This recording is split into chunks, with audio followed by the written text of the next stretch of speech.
ce livre m'a complètement retourné le cerveau. Je l'ai fini et j'ai dû rester assis en silence pendant 10 minutes, juste pour essayer de comprendre ce qui venait de se passer. On parle bien du mystère de la Chambre jaune de Gaston Leroux. Exactement. Et ce n'est pas juste une enquête policière. On plonge dans un combat acharné entre la logique pure et l'impossible. Le mot qui me vient à l'esprit, c'est inexplicable. Et au centre de tout ça, on a un gamin de 18 ans, Joseph Rouletabille. À peine.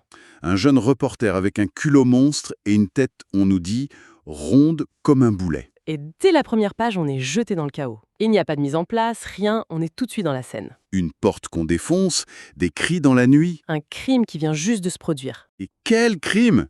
Une tentative d'assassinat a eu lieu dans une pièce fermée, à double tour. De l'intérieur. Et l'agresseur, lui, il s'est tout simplement volatilisé. C'est complètement fou, on est bien d'accord. Ah oui, totalement. C'en est au point où si cette énigme reste sans réponse, c'est la raison humaine elle-même qui menace de s'effondrer. Alors, rentrons dans le vif du sujet. Le décor, c'est le château des Glandiers. Une bâtisse un peu lugubre, isolée, tu vois le genre? C'est le laboratoire d'un grand scientifique, le professeur Stangerson. Il vit là avec sa fille, Mathilde. Et c'est elle, la victime. Une nuit, des cris éclatent depuis sa chambre. La fameuse chambre jaune. Son père et un vieux domestique, le père Jacques, sont juste derrière la porte. Juste à côté. Et ils entendent tout. Les appels au secours. À l'assassin. Au secours. Et puis, le bruit de coups de feu, une table qui se renverse, une lutte. Bref, la panique totale. Ils sont paniqués, oui. Ils se jettent sur la porte, mais elle est verrouillée de l'intérieur. Et pas juste verrouillée, le peine de sûreté est tiré. Exactement. Ils finissent par la défoncer. Et là, c'est une vision d'horreur. La pièce est saccagée. Mathilde est par terre, à moitié morte, étranglée, blessée. Mais elle est seule. Absolument seule. Et c'est là que le génie de Gaston Leroux commence. Il ne nous donne pas juste un crime, il nous lance un défi. C'est ça, un défi à notre intelligence. Il verrouille la scène de crime de manière presque sadique. La porte, fermée de l'intérieur, c'est un fait. Les fenêtres, Elles ont des barreaux en fer, scellés dans le mur depuis des années. pas de cheminée, pas de trappe, rien. Rien. Leroux nous dit en gros, voici la boîte, elle est fermée, il n'y a pas de magie, la solution est 100% rationnelle, à vous de jouer. C'est un contrat qu'il passe avec nous, les lecteurs. Et la seule trace laissée par ce fantôme, c'est une empreinte de main sur le mur. Une main d'homme ensanglantée. L'homme, lui, s'est évaporé. C'est une situation qui rend fou. Le juge d'instruction, quand il arrive, il est complètement dépassé. Pour lui, c'est soit le diable, soit une mise en scène. Il ne voit pas d'autre option. Et ce qui est fascinant, c'est que ce livre, c'est vraiment la naissance du mystère en chambre close. Tout à fait. Tous les grands auteurs qui s'y sont essayés après, que ce soit Agatha Christie ou John Dixon Carr, ils doivent tous quelque chose à la rigueur que Leroux a mise en place ici. Il a créé un genre, quoi. Et face à ce défi, deux logiques vont s'affronter. Et c'est là que ça devient passionnant. D'un côté, on a la superstar de la police, le grand Frédéric Larsan. Ah, Larsan. Il faut imaginer, c'est une célébrité à l'époque. Le meilleur policier de France. Peut-être même d'Europe. On le rappelle de Londres exprès pour cette affaire. C'est l'homme d'expérience, méthodique, rigoureux. Sa religion, c'est la preuve matérielle. C'est ça. Les empreintes, les indices, les faits. Pour lui, une enquête, c'est une science. La science peut tout expliquer. Et Larsan, avec sa logique, il arrive très vite à une conclusion. Oui, il observe les empreintes de pas autour du château, il analyse les relations entre les personnages. Et pour lui, le coupable est tout désigné. C'est Robert Darzac, le fiancé de Mathilde. Toutes les preuves matérielles convergent vers lui. Il avait un mobile, il était près des lieux, ses empreintes correspondent. Du point de vue de l'enquête classique, l'affaire est presque bouclée. Larsan, c'est la certitude, la méthode. La méthode éprouvée qui a toujours fonctionné. Mais de l'autre côté, il y a le grain de sable. Notre héros, Joseph Rouletabille, 18 ans. Un reporter pour le journal L'Époque. Il n'a aucune autorité, il est juste là pour couvrir l'affaire. Il est un peu arrogant, un peu vantard, il agace tout le monde. Mais il a une arme secrète, ce qu'il appelle le bon bout de la raison. Et ce duel est passionnant. Ce n'est pas juste un duel de personnalité, c'est un choc des philosophies. Larsan, c'est la confiance absolue dans le visible, le mesurable. Et Rouletabille, c'est l'intuition, la psychologie. Il ne regarde pas les empreintes de pas, Il regarde les gens dans les yeux. C'est exactement ça. Il ne cherche pas des indices sur le sol, il cherche les failles dans les histoires que les gens racontent, les secrets. Il dit une phrase incroyable, il dit en gros que là où le policier voit un crime matériel, lui il voit une mise en scène, un crime qui n'a rien de matériel. Il change complètement de perspective. Il ne se demande pas comment l'assassin est-il sorti. Non, il se demande pourquoi cette mise en scène d'une chambre close. La question est radicalement différente. C'est une révolution. Il comprend que la clé n'est pas dans la physique de la pièce, mais dans la psychologie des gens. Et c'est pour ça qu'il fait des choses qui semblent complètement folles.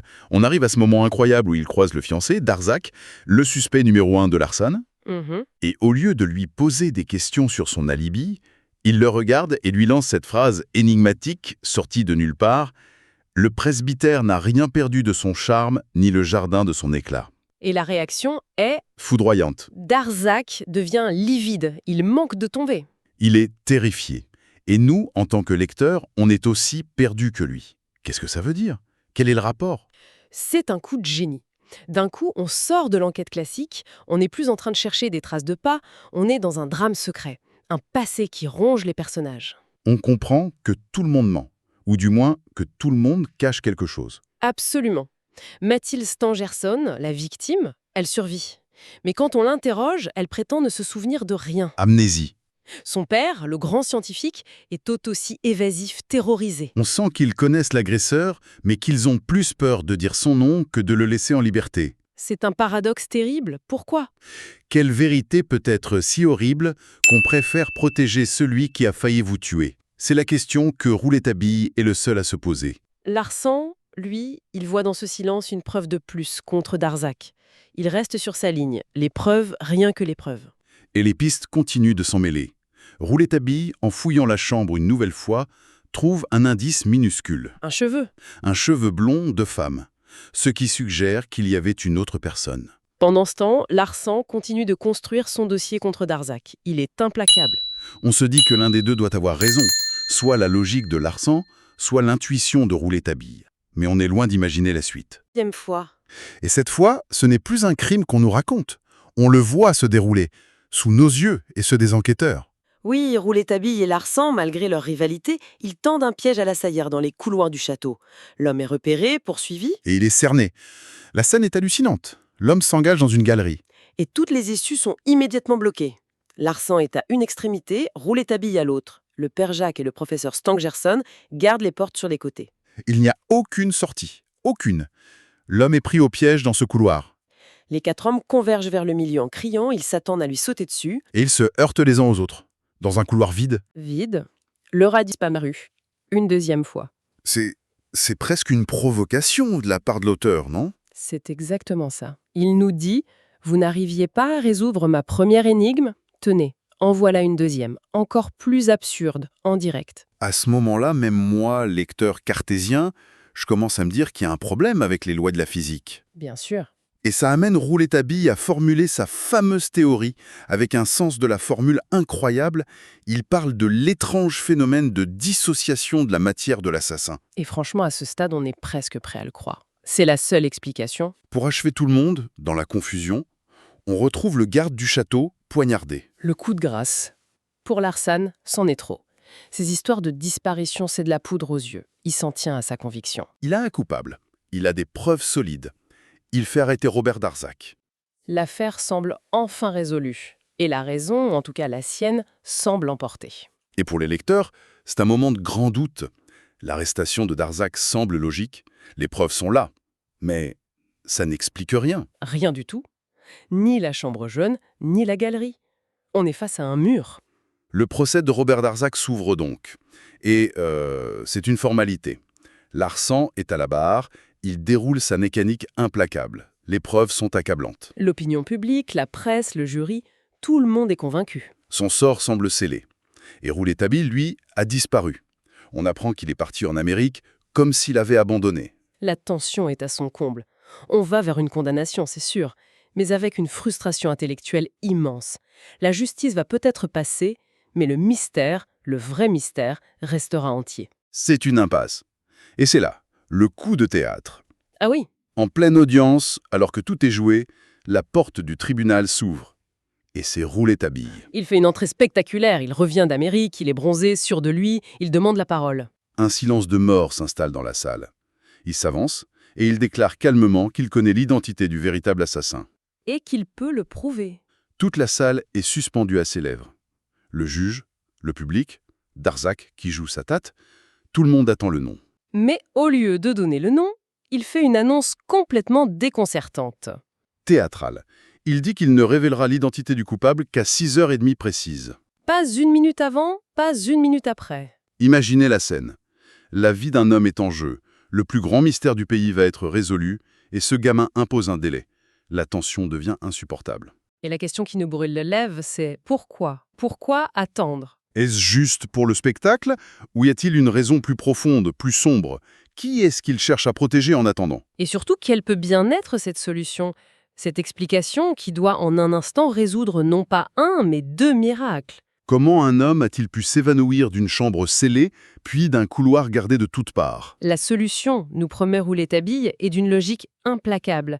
Mais elle est si surprenante qu'elle risque de ne pas être crue. On est au bord du précipice. La raison est sur le point de triompher ou de s'effondrer pour de bon. Et tout dépend de ce qui va se passer, à 6h30. Tiens, justement, ça me fait penser, j'ai une bonne nouvelle pour vous qui nous écoutez.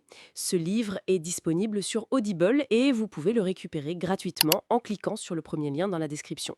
L'idée, c'est vraiment des narrations très immersives. Une narration professionnelle, bien incarnée, ça change absolument tout. La personne ne fait pas que lire, elle interprète, elle donne vie au texte. Ah tiens, super, en plus de la vidéo, il y a un livre audio. Si on veut juste le livre, Le lien pour récupérer votre livre audio se trouve dans la description de la vidéo. Si vous avez apprécié le contenu, n'hésitez pas à laisser un petit pouce en l'air et à vous abonner à notre chaîne YouTube pour ne rien manquer des prochaines vidéos.